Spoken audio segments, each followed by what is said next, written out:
Salutations everybody, it is I, Santa Matty. Happy holidays. I have a gift for you. It is my hot take on the Steam Winter Sale of 2019. If you've been around here for a while, you will be aware that I've ran this series for a number of years now. For each sale that Steam has, I like to roll through it, give my suggestions on some trending games and their current deals, and what I personally think of them, what I would pick up with my money. So maybe you got some holiday money coming in, or you have a paycheck you're looking to blow. This is the place to be. Also keep in mind, because this series has ran for multiple years, there may be games that you really like that are on great sales that I don't suggest, and it's probably because I did suggest them in the past. I try to get a little niche in this series. I try to get into the little corners and find you guys brand new experiences. So as we're going to be doing today, let's go spend some money. We're going to start off with one that I think will surprise people. Darksiders 3 at $20.39. But anyway, Darksiders 3 was one that I gave a pass to pretty much. I was like, this game is really not functional. It's definitely not worth $60.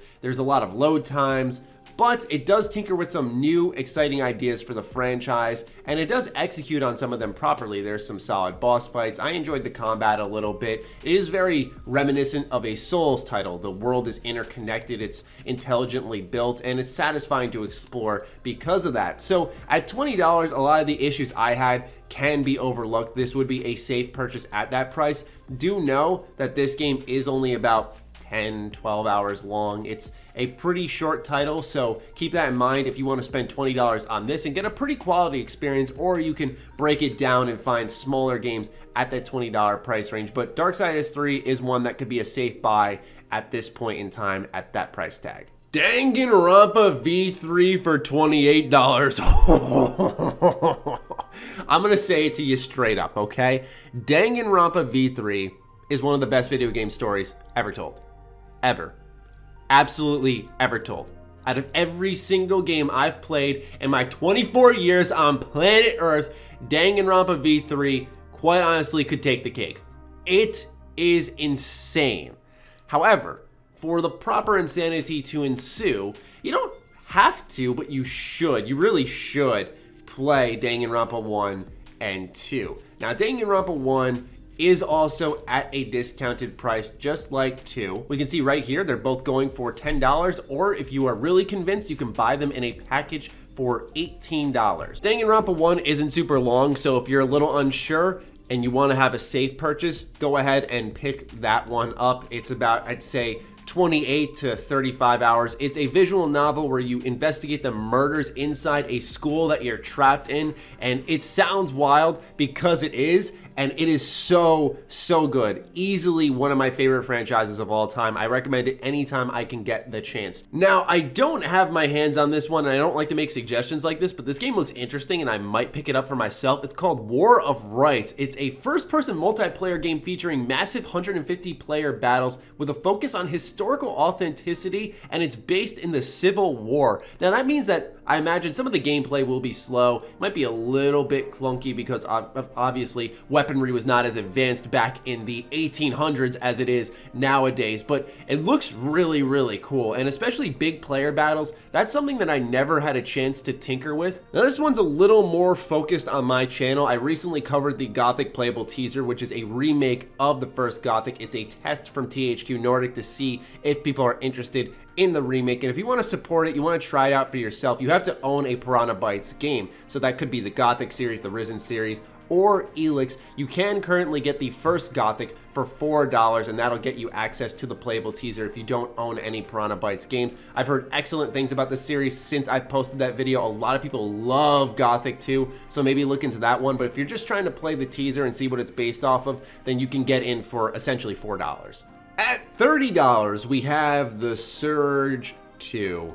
This game is awesome, and I know I'm making a lot of Souls-like suggestions. I swear I'll switch it up in a second, but The Surge 2 is literally one of the most underrated games of this year. It kind of came and went, but it was so excellent. Such a high step up from the previous entry, and such cool executions, mind you. The way you explore this open world is smartly built. Once again, just like with Darksiders 3, I'm a big sucker for excellent world design because it makes it satisfying to explore when you go through that door after a arduous area and you find that one safe area. It feels so good. But the combat is well-rounded, builds matter, and like I said, it is a visceral game. So it has that edge to it that not a lot of Souls-likes do. Importantly though, it has its own set of ideas, as I've previously emphasized here, which a lot of Souls-like don't. You can usually see them mimicking and trying to replicate what that genre has pioneered. But the Surge 2, while within that genre, stands on its own, doing its own thing. It has its own story. It's not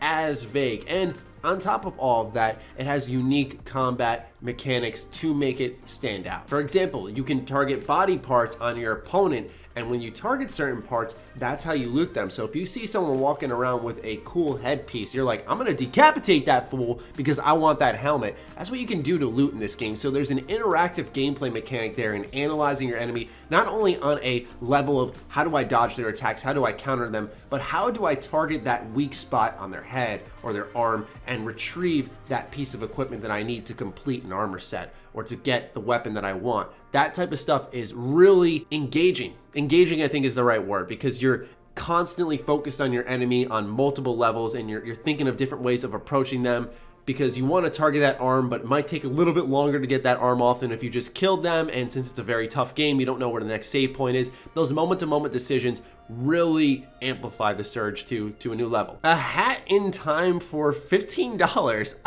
Look, man, I really liked Blinks the Time Sweeper, and I don't know why, but this game really does remind me of that. So I'm just saying, if you're looking for a, as they call it, cute as heck 3D platformer, this isn't a bad place to go. It looks really cute. Like I said, really like 3D platformers in my day. By the way, Sony, bring back Sly Cooper. Besides the point though, Hat in Time, 15 bucks, might be a fun buy. Rivals of Aether for $7.49. So, ladies and gentlemen, if you have not played Rivals of Aether, it's a indie fighting game, and it's quite reminiscent of, I'd say, Smash Brothers in a way. But it's actually good. That's the thing. We've seen Smash clones like the Cartoon Network one and plenty of others outside of it, like PlayStation All-Stars Battle Royale, which I thought was a solid game. But Rivals of Aether does it right. It's got really satisfying sound effects, by the way. We played it in an episode of Friendly Competition. That's the gameplay footage you're watching right now in the background. It is so much fun. It's satisfying. The stage design is great. It's competitive, and you can play online with friends or 4 players locally. So there is that option there. It is a really fun fighting game, and at that price, it's definitely a good pick up, play, drop, and play it when friends are around type of title. All right. Okay, Sniper Elite 4 for $12. This was another game that I reviewed that you guys may remember. I thought it had high highs, low lows. And so essentially I said, wait for a sale. But at $12, a Sniper Elite game is a steal. They're really fun to play, especially if you've never played them before. They'll blow your socks off. It's well known for its X-ray kill cams.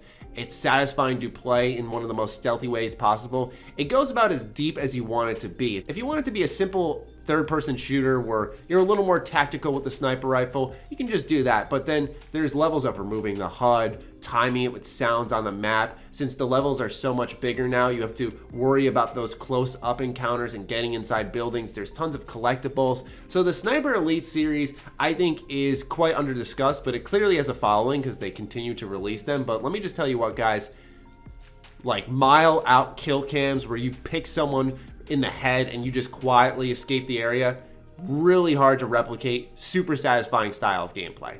Normally, I like to make suggestions on games to buy, but I'm gonna make a suggestion against one. So there's Super Dragon Ball Heroes World Mission. I have this game on my Nintendo Switch. I put about 70 hours into it, so I'd say I'm qualified to talk about it. If you are not a die-hard Dragon Ball fan, do not buy this game. There is, I put this in quotes, a layer of strategy for Super Dragon Ball Heroes World Mission, but not really, because it's very, very easy to go and lock out your opponent and kind of rinse and repeat the same builds for your team. It's essentially a card battler, but it's not like in the sense of a actual card game. They're just virtual cards that represent the characters in the Dragon Ball universe. The reason why super fans will love it, and not Dragon Ball Super, but actually like super big fans of the series, is because of the fact that it highlights pretty much every facet of Dragon Ball. Like, you can have insane characters in this game. You can have like Xenoverse, Super Saiyan 4, Gogeta, like these really weird, crazy combinations that would only appeal to a super big fan of Dragon Ball. But otherwise, it looks like a PS2 game. It's not very good unless you are a huge fan of the franchise. So just keep that in mind when shopping. If you're a Dragon Ball fan, this might be for you, but outside of that, it's not as tactical as I think they tried to present it. Divinity Original Sin 2 for 24 bucks. I just said it's the best RPG of the decade, just saying. Naruto to Boruto Shinobi Striker came out last year, and at $12 I can suggest it, but only $12. It's a multiplayer Naruto game, and pretty much you create your own character. It's a lot like Xenoverse, so if you play Dragon Ball Xenoverse, it'll be familiar instantly. Like I said, it's a multiplayer fighting game, so you have like your support role, your attack role, defense role, and it's fun. It's a lot more balanced now than it once was. But I don't know how much of a player base is there. But anyway, if you like Xenoverse in the sense of collecting other characters' outfits, customizing your own character in that universe, using different people's abilities from the Naruto universe on your character, you can do that here. And it is fun in that manner. So if you like Naruto a lot, you've probably already looked into it, but just keep that in mind. We've got Torchlight 2 for $10. So I have been playing this on my Nintendo Switch, and I've been playing it online co-op with a friend. It is very fun. It is very fun. It is identical in so many ways between the HUD, the gameplay, the classes, the sort of throwing the story to the wayside as Diablo. Very similar to Diablo. So if you're looking for something in between now and Diablo 4 to get that fix in, Torchlight is literally perfect for that. Or if you're trying to support a company other than Activision and get a proper fix that is a legitimately good game in the same genre, you should play Torchlight 2, because you should want to see more of Torchlight given the fact that Activision Blizzard has sort of gone down a dark road, and so these types of games need to be supported. Now, if you're unsure, as you guys can see, there is the demo. You can try that out for yourself, see if you like it for both games, mind you. I think that's great to have there for consumers, so if you're not sure about pulling the trigger on 10 bucks, then go ahead, try out the demo. You can try it with a friend and figure out for yourself. But yeah, I thought Torchlight 2 would be a great way to cap this one off. A lot of smaller suggestions here, a lot of great deals here under the $20 threshold. I wanted to sort of keep it in that range there because I know some people will walk in here with $60, and if you see all these offers I'm suggesting, you can get a lot for the price of one game. That's always my goal here, is to suggest as much as possible, where maybe you could walk away with 4 or 5, maybe even 6 games at the price of one and then have lots to play with. Or it can just kind of bake away in your Steam library like a lot of us are guilty of. But anyway, ladies and gentlemen, I hope you enjoyed my hot take on the Steam Winter Sale 2019. Do keep your eye out for more sale videos. I do this every single time a sale comes around, and I appreciate all of you who support what I do here. So thank you guys so much. Be sure to leave your sale suggestions in the comments down below. Big thank you to all of the patrons who continue to support this, as well as my Steam addiction. I appreciate you all, and to those of you who watch this deep, thank you so much. I love each and every single one of you. Do consider supporting my Patreon, as it does fuel all the content I create here. Stay sexy, stay active. I love you all. Peace.